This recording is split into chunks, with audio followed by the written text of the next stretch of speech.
오늘 말씀의 제목을 한번 고백할까요? 따라합시다. 자유의지를 선용하라. 자유의지를 선용하라. 선용이라는 것은 선하게 사용하라는 얘기죠. 자유의지를 선용하라. 여러분, 하나님의 에덴 동산에서 아담과 하와를 지으시고 자유의지를 주셨죠. 그때의 자유의지는 어떤 의지였어요? 100% 선을 행할 수 있는 그런 자유의지였죠. 그뿐만 아니라 선을 행할 수 있는 능력도 있는 그런 자유의지였습니다. 따라서 하나님은 아담과 하와에게 주신 이 자유의지를 통하여서 그 에덴 동산에서 영생을 누리는 존재로 우리 하나님을 예배하며 하나님의 기쁨이 곧 아담과 하와의 기쁨이 되도록 그들을 에덴 동산에 두셨죠. 그리고 만물을 세계하고 번성하며 다스리며 충만하고 정복하라라고 하나님께서 명령해 주셨던 것입니다. 그런데 죄가 들어옴으로 말미암아서 어때요? 선을 행할 수 있는 자유의지 영역 가운데 선을 행할 수 있는 능력이 완전히 망가져 버렸던 것이죠. 그런 말미암아서 어때요? 아담 후손으로 태어나는 모든 인류, 사도행전 17장 26절에 온 인류를 한 혈통으로 지으사, 즉 아담의 혈통으로 지은 모든 인류는 자유의지 가운데 선을 행할 능력을 완전히 상실을 하고 말았죠. 그래서 시편 14편이나 시편 53편에는 선을 행할 능력이 없음을 그렇게 고백하고 있습니다. 하늘에서 굽어 하나님께 선을 행하는 자가 있나 보리 하신즉 하나도 없으니 선을 행하는 자가 하나도 없다. 이처럼 모든 인류는 선을 행할 능력 자체를 상실을 하고 말았죠. 그 원인이 죄 때문이죠. 죄라는 것은 우리로 하여금 선을 행할 능력을 발휘하지 못하도록 장애물이 되게 되었죠. 자, 그런데 하나님께서 우리를 여전히 사랑하시기 때문에 우리로 하여금 우리에게 주신 그 자유의지가 다시 한번 회복되어져서 선을 행할 수 있도록 우리에게 하나님 예수 그리스도를 보내주셨습니다. 따라서 예수 그리스도를 믿는 자들에게는 선을 행할 수 있는 능력이 회복이 되어집니다. 그런데 선을 행할 수 있는 능력뿐만 아니라 또한 악을 행할 수 있는 능력도 더불어 있는 것이죠. 우리가 퍼펙트하게 완전하게 죄가 들어오기 이전의 상태인 에덴 동산의 상태로 돌아가기 위해서는 예수께서 이 땅에 다시 오셔야만 됩니다. 따라서 이 땅에 살아있는 날들 동안에는 우리에게 예수 그리스도 안에서 선을 행할 수 있는 능력이 있음에도 불구하고 오늘 우리가 함께 읽어본 내 속에 육신에 선한 것이 거하지 아니하는 줄을 내가 아노니 원함은 내게 있으나 선을 행하는 것은 없도다. 선을 행할 능력이 없다는 겁니다. 따라서 우리 주님 우리를 붙들어 주셔야만이, 또 다른 말로 표현한다 그러면 우리가 성령 안에 예수 그리스도 안에 있을 때라야만이 우리가 선을 행할 수가 있다라는 말씀입니다. 그래서 오늘 자유의지를 사용을 해서 그야말로 선을 행하는 자유의지를 선용하라, 이 말 속에는 어떻게 하면 자유의지를 선하게 사용할 수 있을 것인가에 대한 방법적인 것을 우리가 알고 있을 때에 자유의지를 선용할 수가 있다. 우린 그것을 오늘 한번 살펴볼 수 있기를 바랍니다. 자, 우리가 좀 전에 읽어봤던 로마서 7장 19절부터 21절까지 한번 다시 한번 읽어볼까요? 내가 원하는 바 선은 행하지 아니하고 도리어 원하지 아니하는 바 악을 행하는도다. 만일 내가 원하지 아니하는 그것을 하면 이를 명하는 자는 내가 아니요 내 속에 거하는 죄니라. 아멘. 그러므로 내가 한 법을 깨달았노니 곧 선을 행하기 원하는 나에게 악이 함께 있는 것이로다. 여러분, 선과 악을 선택할 수 있는, 선택해서 행할 수 있는 그런 어떤 원함, 희망이 우리 안에 있다는 얘기입니다. 그런데 어때요? 우리가 지난 3일간의 삶을 돌아보면 내 삶에 100% 선만 행한 그런 어떤 삶을 살았나요? 그렇지 않은 것을 봅니다. 저 역시도 마찬가지죠. 100% 우리 하나님이 기뻐하시는 그것만 행했다라고 하면 얼마나 좋겠습니까? 그러나 그렇지 못한 거죠. 사도 바울이 로마서 7장에 오호란한 곤고한 사람이로다.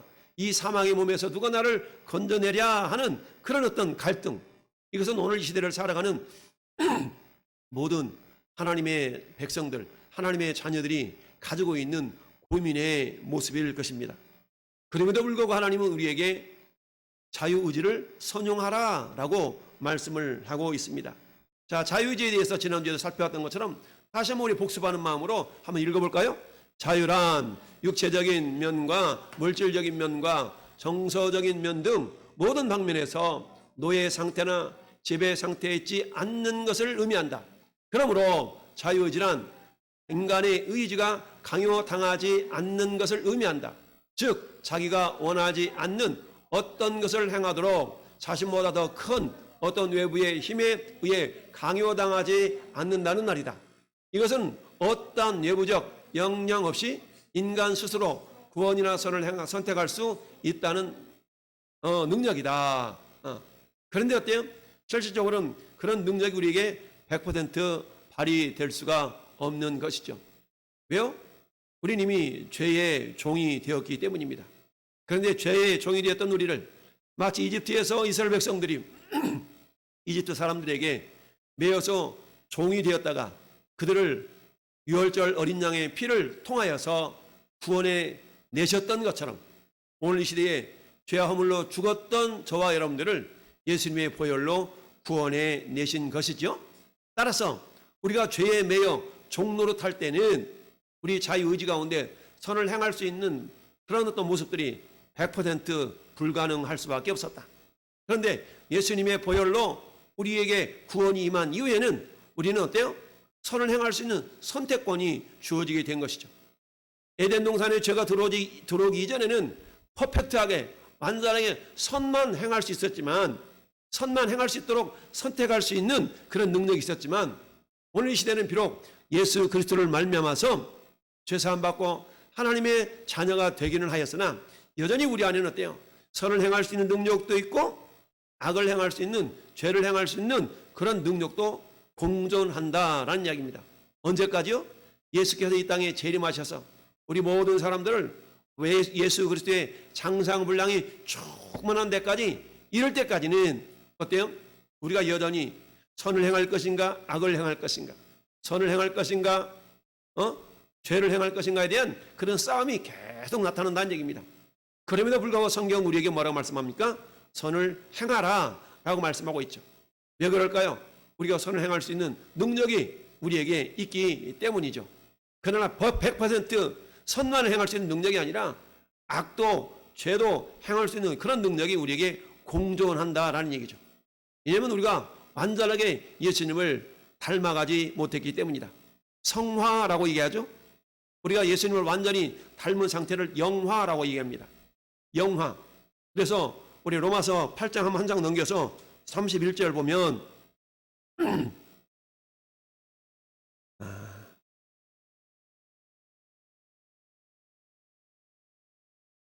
31절입니까?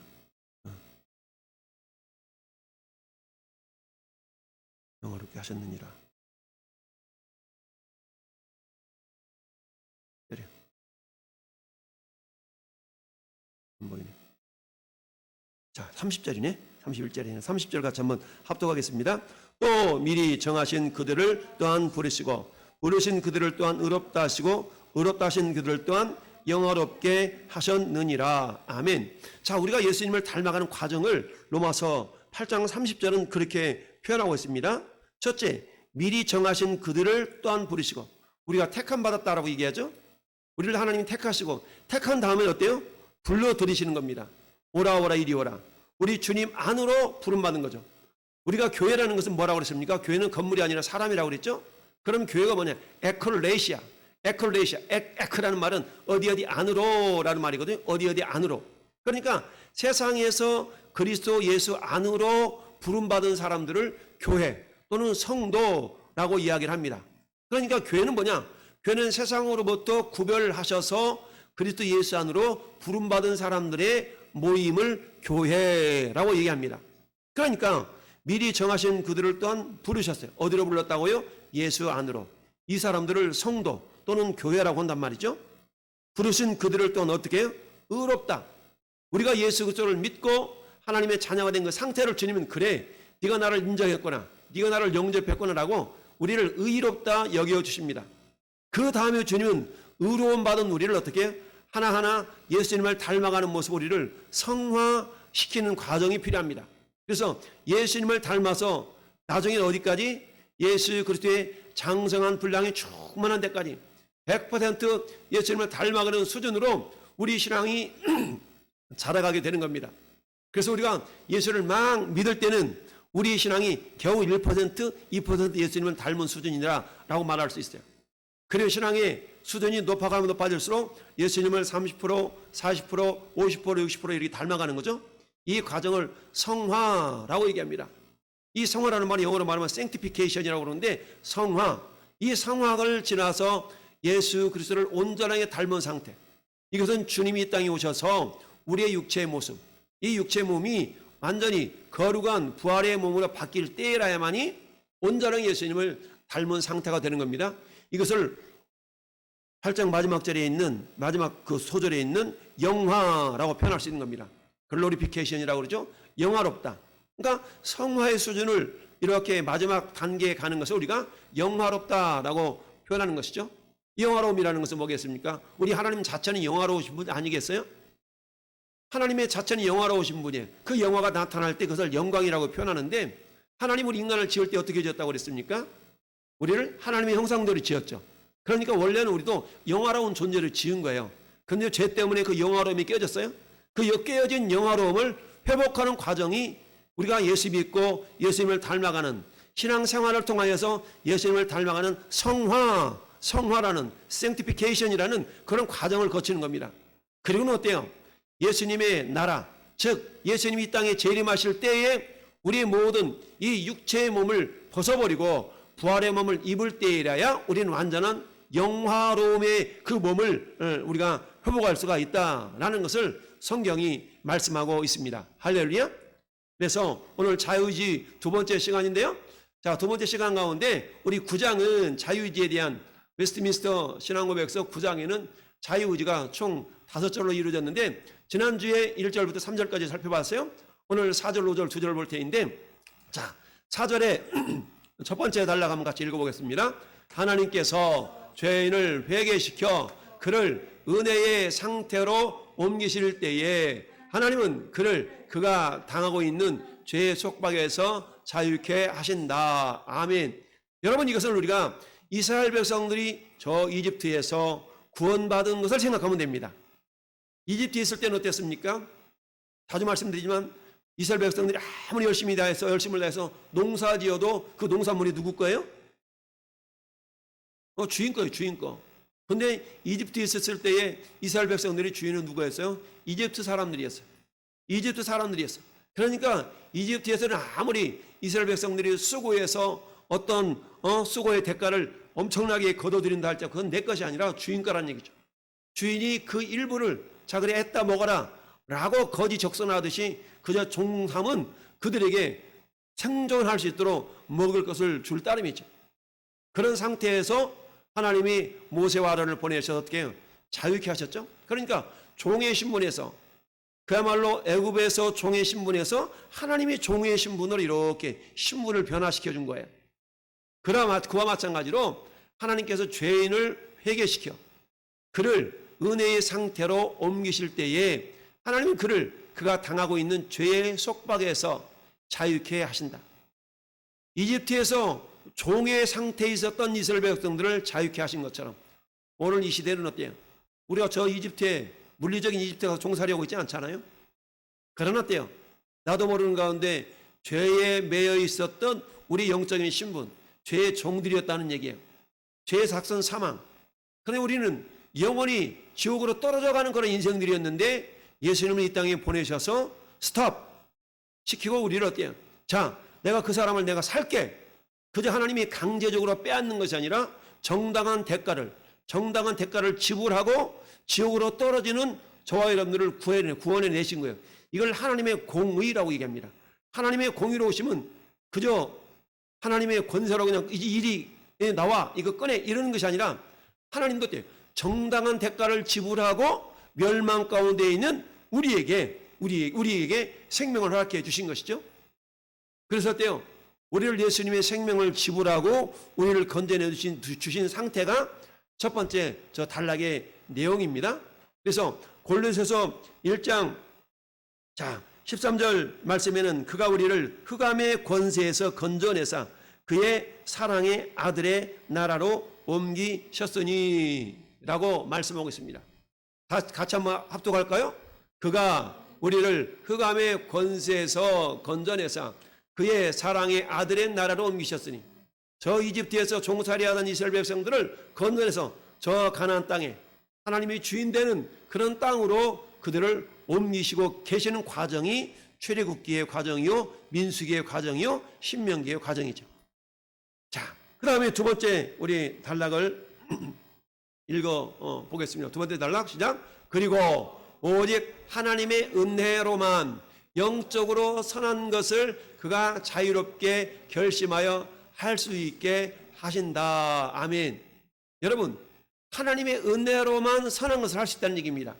우리가 비록 구원받았다 할지라도, 여러분 이스라엘 백성들이 저 이집트 땅에서 구원받았으면 100% 하나님을 찬양하고 하나님께 영광 돌리는 그런 삶을 살아야 되는데, 그렇지 않는다는 것을 우리는 광야 40년의 세월 또는 가나안 땅에 들어가서 정착해서 살아가는 삶을 통하여서 우리는 확인해 볼 수가 있는 겁니다. 그와 마찬가지로 우리는 하나님의 은혜로 구원을 받았지만, 그러나 그 하나님의 은혜가 우리 가운데 충만히 임하지 않는다면 내가 자유롭게 선을 행할 수 있는 그런 존재로 살아들이지를 못한다라는 얘기예요. 자, 그래서 빌립보서 2장 13절 말씀에 뭐라고 얘기하고 있습니까? 고백하고 있습니까? 시작. 너희 안에서 행하시는 이는 하나님이시니 자기의 기쁘신 뜻을 위하여 소원을 두고 행하게 하시나니. 아멘. 여러분, 우리 예수 믿는 사람 가운데에 그 누구도 예수님을 거역하면서 살아야지 이런 사람 한 사람도 없어요. 만약에 그런 마음을 가지고 있다면 사람 예수 믿는 사람이 아니죠. 적어도 저와 여러분들이 예수 믿는 하나님의 사람이라면 그 마음 가운데는 어떤 마음이 있다고요? 내가 하나님을 기쁘시게 해야지 라는 마음이 적어도 있다는 거예요. 그런데 그런 마음을 품는 것과 그런 삶을 사는 것과는 달라요. 일단 하나님은 우리로 하여금 하나님을 기쁘시게 할 수 있는 그런 소원을 우리 안에 주셨어요. 그 소원을 품고 살아가려고 하는데 막상 살아가려고 하다 보니까 그렇게 안 된다는 거예요. 왜요? 이 땅에서는 내 마음속에 선을 행하기를 원하는 마음도 있고 악을 행하기를 원하는 마음도 공존하고 있다는 얘기예요. 근데 이 마음이 100% 변화되는 순간은 예수님이 이 땅에 재림하실 때에야 그렇다는 얘기입니다. 그러나 이처럼 불완전한 상태에 있음에도 불구하고 우리에게 선을 행할 수 있는 능력을 회복시켜 주셨어요. 그러면 우리는 선을 행할 수도 있지만 또한 죄를 행할 수도 있어요. 그러나 선을 행할 수 있는 비결이 있는데, 그 선을 행할 수 있는 비결은 결국 뭐냐? 주님께 온전히 붙들림 받아야만 된다는 얘기입니다. 주님께 온전히 붙들림 받는다는 표현을 갈라디아서 5장 17절은 성령을 쫓아 행하라 라고 말씀하고 있습니다. 성령을 쫓아 행한다는 것은 결국 뭐예요? 로마서 6장 18절에 죄로부터 해방되어 의에게 종이 되었느니라. 아멘. 그런데 이제는 너희가 죄로부터 해방되고 하나님께 종이 되어 거룩함에 이르는 열매를 맺었으니 그 마지막은 영생이니라. 즉 우리가 종이라는 것은 어디에 매여 있다는 얘기거든요. 우리가 하나님께 매여 있어야만이 하나님이 종이 되는 것이고 선한 열매를 맺을 수가 있는 겁니다. 할렐루야. 이전에는 우리가 죄의 종이었어요. 죄에 매여 있었다는 얘기입니다. 이스라엘 백성들이 저 이집트 땅에서 이집트 사람들에게 매여 있었지만 하나님은 모세와 아론을 통하여서 유월절 어린 양의 피로 그들을 구원해내셔서 하나님께 매임받은 하나님의 종이 되게 하셨음에도 광야에서 여전히 그들이 어땠어요? 여전히 하나님을 거역하는 삶을 살았던 것처럼 우리가 예수님의 보혈로 구원받고 거룩한 백성이 되었음에도 불구하고 똑같은 거예요. 선을 행할 수도 있지만 우리는 선을 행하기보다는 내 마음속에 또 다른 법이 나를 죄의 법 아래로 사로잡아 오는 것을 보는도다. 오라 나는 곤고한 사람이로다. 이 사망의 몸에서 누가 나를 건져내랴. 라는 그런 고민과 갈등이 우리 가운데 있다라는 얘기입니다. 할렐루야. 자, 그 다음에 세 번째 단락으로 한번 같이 읽어봅시다. 그렇지만 그의 남아있는 부패로 인하여 선한 것말을 전적으로 결심하지 못하고 악한 것을 또한 결심한다. 아멘. 그래요. 내가 주님을 기쁘시게 해야지. 내가 정말 신앙생활 잘해야지. 라는 마음을 품지만 막상 삶의 현장 가운데서는 그렇게 하지 못하는 것이 우리의 모습이다라는 얘기입니다. 그러나 그럼에도 불구하고 선을 행하도록 하나님 우리에게 어느 정도 회복시켜 주셨기 때문에 우리가 선을 행할 수 있는 비결은 오직 어디 안에서만 가능하다고요? 갈라디아서 5장 16절 시작. 내가 이르노니 너는 성령을 따라 행하라. 그리하면 육체의 욕심을 이루지 아니하리라. 육체의 소욕은 성령을 거스리고 성령 육체를 거스리나니 이 둘이 서로 대적함으로 너희가 원하는 것을 하지 못하게 하려 함이니라. 아멘. 여러분, 우리가 성령을 쫓아 행할 때는 육체의 욕심을 따르지 않도록, 육체의 욕심을 행하지 않도록 못하게 한다는 얘기입니다. 성령께서. 그런데 우리가 성령의 인도하심을 무시하고 육체의 욕심대로 행하면 성령이 원하시는 것을 또한 행하지 못하도록 이렇게 한다라는 얘기죠. 욕심대로 행하게 한다는 얘기죠. 따라서 우리는 어떻게 하면 돼요? 성령을 따라 행하라. 성령을 따라 행한다는 건 뭐겠습니까? 내가 너에게 이르는 말이 영이요 곧 생명이라. 영이요 생명이요. 즉 주님의 말씀을 우리가 처절하게도 우리가 순종하려고 하는 발버둥이 있을 때에 성령께서 어때요? 거기에 더불어서 우리에게 밀어주시는 능력을 우리가 경험할 수가 있게 된다라는 얘기입니다. 그래서 우리 신앙생활 하면서 절대적으로 필요한 두 가지 요소를 따릅시다. 사모함과 간절함. 사모함과 간절함이 우리에게 있어야 돼요. 우리 하나님은 이 사모하는 마음과 간절한 마음을 믿음으로 여겨주신다고 그랬어요. 사모함과 간절함이 우리에게 있다면 하나님은 그것을 믿음으로 여겨주시고 성령이 밀어주시는 능력을 우리가 경험할 수가 있다는 얘기입니다. 그런데 사단은 우리로 하여금 사모하는 마음을 갖지 못하도록 해요. 우리로 하여금 간절한 마음을 갖지 못하도록 해요. 여러분 계시록 2장 3절에 소아시아의 7개 교회에 대한 설명이 있죠. 이 가운데 오늘 이 시대를 대표하는, 오늘 이 시대를 표현하는 아주 그 대표적인 교회를 라오디게아 교회라고 표현합니다. 라오디게아 교회는 7개 교회 가운데 마지막 교회잖아요. 그런데 이 라오디 교회의 특징을 성경은 뭐라고 말씀하고 있습니까? 미지근한 신앙이라고 그래요. 미지근한 신앙. 미지근하다는 얘기는 뭡니까? 굳이 간절함을 가질 필요도 없어. 굳이 사모함을 가질 필요도 없어. 왜? 내가 예수 믿었으니까 천국은 갈 것 같고 굳이 내가 세상 말로 말하면 막 이렇게 그럴 필요가 없다는 얘기입니다. 적당히 이렇게 따라가서 뒤처지지 않을 만큼만 따라가는 이런 상태로 있는 그 교회의 모습을 라오디게아 교회라고 말씀합니다. 그런데 주님은 이 라오디 교회를 향해서 책망을 하고 계시죠. 너희가 부요하다고 그러는데 너무 가난해. 네 가난한 것과 네 가련한 것과 네 눈먼 것과 네 벌거벗은 것을 네가 모르는구나. 실상은 벌거벗고 있고 가난하고 가련하고 눈멀었는데도 불구하고 이 라오디게아 교회 성도들은 실제로 그렇지 않는 것처럼 여기고 있었던 것이죠. 오늘날의 교회가 그런 모습이라는 얘기입니다. 혹여 우리 가운데 나는 부족한 거 없어. 굳이 그렇게 열심을 낼 필요가 없어. 굳이 그렇게 사모함과 간절함을 가질 필요를 느끼지 못하고 있다면 내가 라오디게아 교회 성도들의 신앙의 모습은 아닌가를 우리가 돌아볼 수 있어야 된다라는 얘기입니다. 할렐루야. 따라서 사모함과 간절함이 있는 자들을 하나님은 성령을 쫓아 행할 수 있도록 밀어주신다는 얘기죠. 사도 베드로가 베드로전서 4장 11절에 누가 봉사하려면 하나님이 공급하시는 힘으로 하는 것 같아라 라고 얘기하지 않습니까? 자, 그렇습니다. 그러므로 우리 하나님께서 저와 여러분들에게 아까 세 번째 단락에 그렇지만 그에 남아있는 부패로 인하여 선한 것만을 전적으로 결심하지 못하고 악한 것을 또한 결심하게 되어 있다는 얘기입니다. 그럼에도 불구하고 선을 행할 수 있는 능력은 오직 성령 안에서 그리스도 예수 안에서 가능하다라고 말씀하고 있는 겁니다. 할렐루야. 그래서 선을 행하는 분량이 커지면 커질수록 이 사람이 믿음이 좋다라고 표현할 수 있는 거고요. 신앙의 수준이 높다라고 표현할 수가 있는 것입니다. 자, 다섯 번째 절을 한번 5절을 보겠습니다. 같이 읽습니다. 인간의 의지는 오직 영광의 상태에 이르게 되는 때에만 전적으로 그리고 한결같이 자유로이 선만을 행할 수 있게 된다. 아멘. 저 상태 어떤 상태예요? 에덴 동산에서 죄가 들어오기 이전에 아담과 하와에게 주어졌던 상태입니다. 할렐루야. 그럼 어때요? 하나님은 태초의 에덴의 모습으로 회복하기를 원하셔요. 그래서 예수님 이 땅에 보내주셨고 그 에덴의 모습은 예수님이 이 땅에 재림하시는 때에 완전한 모습으로 회복이 되어진다. 할렐루야. 그 전에는 어때요? 마치 이스라엘 백성들이 광야의 삶을 사는 동안에 하나님을 원망하다가 죽어갔던 출애굽 1세대를 제외하고 출애굽 2세대를 향하여서 너희는 그러면 안 돼. 너희 조상들이 어떻게 해서 저렇게 광야에서 멸망당한 거 너희들이 봤지? 너희들이 가나안 땅에 들어가거들랑 그러면 안 되라고 교훈, 모범으로 주셨던 것이죠. 따라서 우리 이 땅의 인생은 마치 광야와 같은 인생입니다.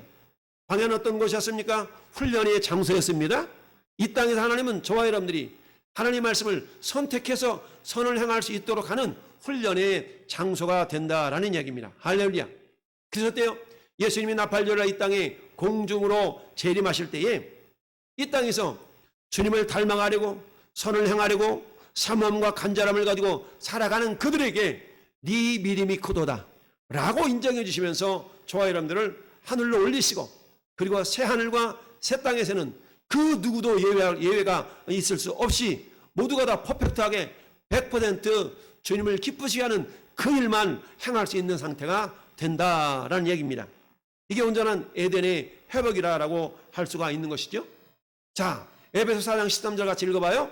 우리가 다 하나님의 아들을 믿는 것과 아는 일에 하나가 되어 온전한 사람을 이루어 그래서 장성한 분량이 충만한 데까지 이르리니 아멘. 저 상태가 어떤 상태라고요? 100% 선만을 의지할 수, 선만을 행할 수 있는 상태예요. 근데 저 상태는 이 땅에서는 이루어질 수 없고 완전한 상태, 즉 예수님이 재림하신 이후에 이 육체의 몸을 벗고 부활의 몸을 입을 때라야 가능하다라는 얘기입니다. 그러면 어때요? 아는 것과 믿는 것이 하나가 되는 그 수준에 이룰 수 있도록 끊임없이 사모함과 간절함을 가지고 나아가는 겁니다. 성화의 과정을 이루어 나가는 거라는 얘기죠. 자, 이런 상태가 어떤 상태? 저 천국에 가보니까 온전하게 된 의인의 영들의 상태가 있다는 얘기입니다. 할렐루야. 그래서 요한일서 3장 2절을 같이 읽어봅니다. 사랑하는 자들아, 우리가 지금은 하나님의 자녀라. 장래에 어떻게 될지는 아직 나타나지 아니하였으나 그가 나타나시면 우리가 그와 같을 줄을 아는 것은 그의 참모습 그대로 볼 것이기 때문이니라. 아멘. 장래에 어떻게 될지는 아직 몰라요. 그 장래라는 것은 예수님이 재림하실 때 이런 말이거든요. 그러나 그가 나타나시면, 그가 나타나신다는 얘기는 재림하시면 이런 뜻이에요. 우리 주님이 다시 나타나시면 우리가 어떻게 된다고요? 그와 같은 줄. 그와 같다는 얘기는 어떤 의미겠어요? 에베소서 4장 13절의 말씀처럼 장성한 분량이 충만한 데까지 완전하게 주님을 닮은 상태로 변화되는 순간이 오게 된다. 할렐루야. 그 전까지 우리가 이 땅에 사는 날들 동안은 어때요? 선을 행하기도 하고 악을 행하기도 한다는 얘기입니다. 그러나 사모함과 간절함을 가지고 성령을 쫓아 행할 때는 우리가 어때요? 선을 행하는 분량이 조금씩 커질 수밖에 없다는 얘기죠. 할렐루야. 그래서 성경은 오늘 또 저와 여러분들에게 성령을 쫓아 행하라, 사모함과 간절함을 가지라 라고 말씀하고 있습니다. 유다서를 통해서 주님 말씀하시는데 능히 너희를 보아사 거침이 없게 하시고 너희로 그 영광 앞에 흠이 없이 기쁨으로 서게 하실 그날이 반드시 있다는 얘기입니다. 할렐루야. 그걸 우리가 기억하면서 철저하게 우리 말씀을 붙들고 나가야 된다.